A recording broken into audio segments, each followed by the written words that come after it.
Hello friends, કેમ છો? મજામાં ને? આજે હું તમારી સાથે શેર કરીશ ટ્રાયેંગલ સ્નેક્સ.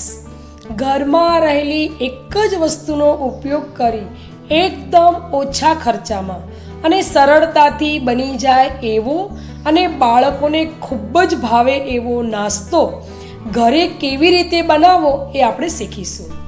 તો ચલો ફટાફટ આપણે નાસ્તો બનાવી દઈએ. તો એક બાઉલમાં મેં સોજી લીધી છે. અહીંયા હું 2 કપ સોજી લઉં છું. તમે તમારા માપ પ્રમાણે સોજી લઈ શકો છો. હવે આપણે સોજીને ક્રશ કરવા માટે મિક્સર જારમાં એડ કરી દઈએ અને આ રીતની આપણે પાવડર ફોર્મમાં સોજીને ક્રશ કરવાની છે. હવે ક્રશ કરેલી સોજી આપણે બાઉલમાં લઈ લઈએ.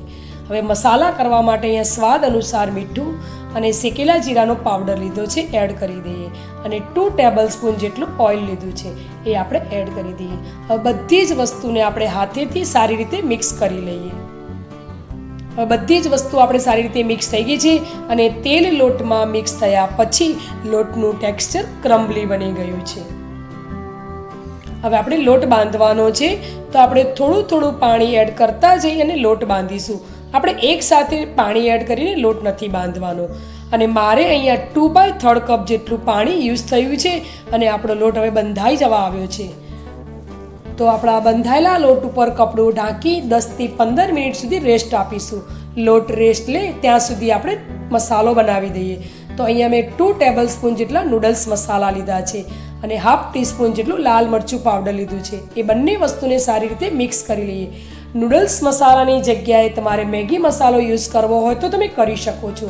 હવે અહીંયા બીજો મસાલો, અહીંયા 1 ટીસ્પૂન જેટલો ફુદીના પાવડર, ½ ટીસ્પૂન જેટલો ચાટ મસાલા પાવડર અને ½ ટીસ્પૂન જેટલું સંચર પાવડર છે. ત્રણેય વસ્તુને આપણે સારી રીતે મિક્સ કરી અને આપણો મસાલો તૈયાર કરી દઈએ. તો આપણા બંને મસાલા એકદમ સરસ રીતે તૈયાર થઈ ગયા છે અને 15 મિનિટ થઈ ગઈ છે. તો આપણે લોટને જોઈ લઈએ. તો લોટે એકદમ સરસ રીતે રેસ્ટ લઈ લીધો છે. આ વખતે જો તમને લોટ કઠણ લાગે તો થોડું પાણી એડ કરી અને 5 થી 7 મિનિટ સુધી કેટવવાનો છે. અને આ રીતે તેલવાળો હાથ કરી અને કેટવી અને એના 2 ભાગ કરી અને આપણે રોલ વાળી દઈએ. હવે આપણો રોલ એકદમ સરસ રીતે તૈયાર થઈ ગયો છે. એમાં મોટી સાઇઝના લુવા તૈયાર કરવાના છે. અહીંયા હું મોટી સાઇઝના લુવા એટલે તૈયાર કરું છું કે આપણે રોટલી મોટી વણવાની છે. તમે તમારી સાઇઝ પ્રમાણે લુવા તૈયાર કરી શકો છો. હવે તૈયાર થયેલા લુવાને ઢાંકી અને રાખી દઈએ. એમાંનો એક લુવો લઈ આ રીતે ગોળ કરી પ્રેસ કરીને આપણે રોટલી વણવાની છે. રોટલીને આપણે વધુ પડતી પતલી કે જાડી નથી રાખવાની, મીડિયમ સાઇઝની રોટલી તૈયાર કરવાની છે. તો આપણી રોટલી વણી અને તૈયાર થઈ ગઈ છે. હવે રોટલીને કિનારીવાળો ભાગ કાઢવા માટે આ રીતનું કટર યુઝ કર્યું છે.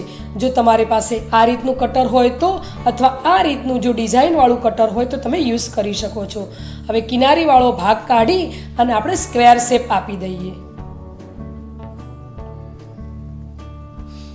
હવે અહીંયા ઊભી લાઈન આપણે કરી અને કટ કરવાના છે. હવે એમાંથી આપણે એક પટ્ટી લઈને જોઈ લઈએ. તો આપણે આ રીતની બધી જ પટ્ટી તૈયાર કરવાની છે અને હવે આમાંથી આપણે ટ્રાયેંગલ શેપ આપવાનો છે. તો આ રીતે આપણે કટરને ફેરવીશું તો આપણો એકદમ સરસ ટ્રાયેંગલ શેપ આવી જશે. હવે આપણો તૈયાર થયેલા શેપને આપણે ઉખાડીને જોઈ લઈએ.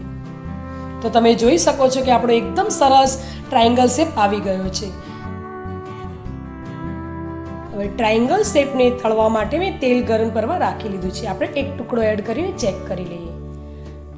તો આપણું તેલ એકદમ સરસ રીતે તળવા માટે તૈયાર થઈ ગયું છે. હવે આ ટુકડાને બહાર કાઢી લઈએ. હવે જે આપણા ટ્રાયેંગલ શેપ તૈયાર કરેલા છે એને આપણે તેલમાં એડ કરી દઈએ. આ વખતે આપણે ગેસની ફ્લેમ લો ટુ મીડિયમ રાખીને જ તળવાના છે. જો તમે જોઈ શકો છો કે એકદમ સરસ આપણા ટ્રાયેંગલ શેપ ફૂલી ગયા છે અને આપણે વધુ પડતા લાલ કલરના નથી કરવાના. મીડિયમ સાઇઝના સામાન્ય બ્રાઉન કલરના થાય એટલે જરાની મદદથી કાઢી અને આપણે એક બાઉલમાં લઈ લઈએ. તો આપણા એકદમ સરસ ટ્રાયેંગલ શેપના તૈયાર થઈ ગયા છે. તો હવે આપણે ચટપટો મસાલો આપણે તૈયાર કરેલો છે એને આપણે સ્પ્રિંકલ કરી દઈએ. આ જે ટ્રાયેંગલ સ્નેક્સ છે એ આ મસાલાથી જ ટેસ્ટ આપે છે. તો હવે બધા જ મસાલાને સારી રીતે મિક્સ કરી લઈએ.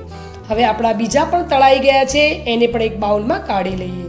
હવે જે આપણો બીજો ફુદીનાનો મસાલો તૈયાર કર્યો હતો એનેથી આપણે સ્પ્રિંકલ કરી દઈએ.